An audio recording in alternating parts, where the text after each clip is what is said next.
take to really heal the body, would you say?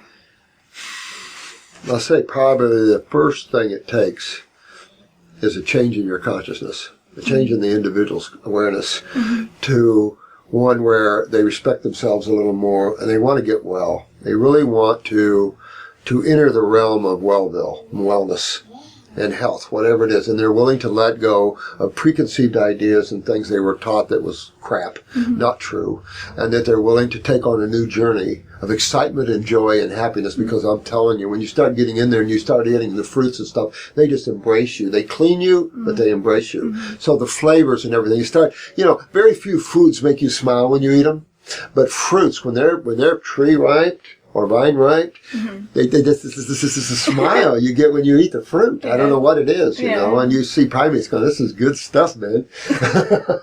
So it's just that, and that's where all the nutrition is, but it's also where all the magnetic energy is, therefore the consciousness.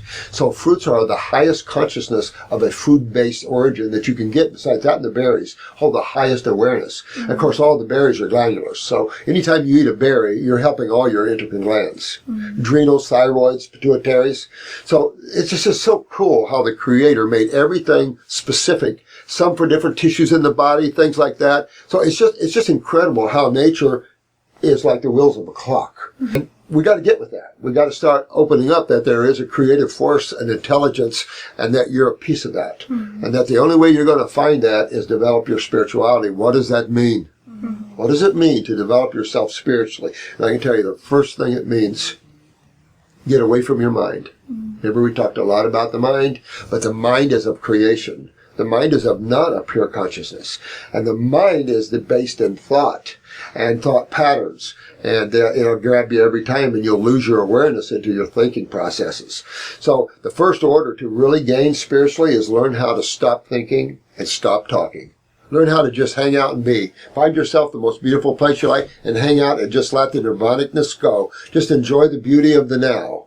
Because when you use your mind, you're using tools of creation. You're using separateness. You're not using truth factors. And the mind isn't based in truth. It's a body like a physical body. You know? So it's developing spiritually is letting go of desires. I mean, look at Buddha, look at Christ. If you look at all these spiritual giants, they have actually said the same thing. First of all, learn how to out-of-body travel. There's a lot of mansions, a lot of rooms in my Father's mansion. So Buddha, all of them learned contemplation as Jesus did. They learned out-of-body travels. Look, read the agnostics and the Essenes. You'll see that they were out-of-body travelers, raw food eaters. So it's hard to realize that back in Jesus, 2,000 years ago or more, there was raw fooders as opposed to the cooked food eaters. You'll find the concept of eating raw foods going back, way back, I think way back even in the Mesopotamia days probably, where they were cooking, and there were people saying, no, you don't cook, you do raw. And you'll probably find that going way back. The problem is, man has reached about the end of his genetic downslide.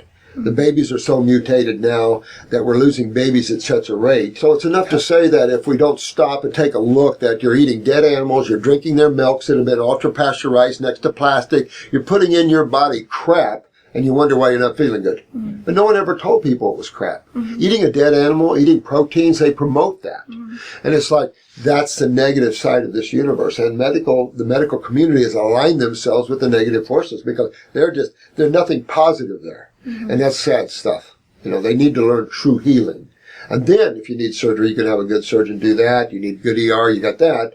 But as health care, naturopaths are the only people. But then naturopaths have slid down too. They're recommending high protein diets, as we talked about that at the class. And it's like, whoa, wait a minute.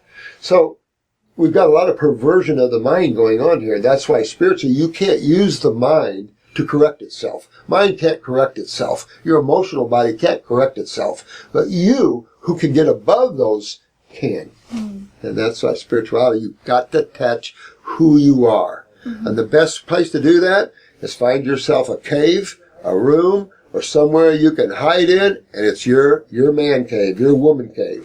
And this is you. You go in there, you're facing you. You don't have TV, you don't have radios, you don't have computers, you don't have cell phones. You're facing the reality of who you are. That's the best way to start this process. Scary sometimes. For the average person that doesn't know who they are. You know. So we just have to learn that we've been a victim of the mind, that's how creation works, is through the mind. You want something, you have to first think about it.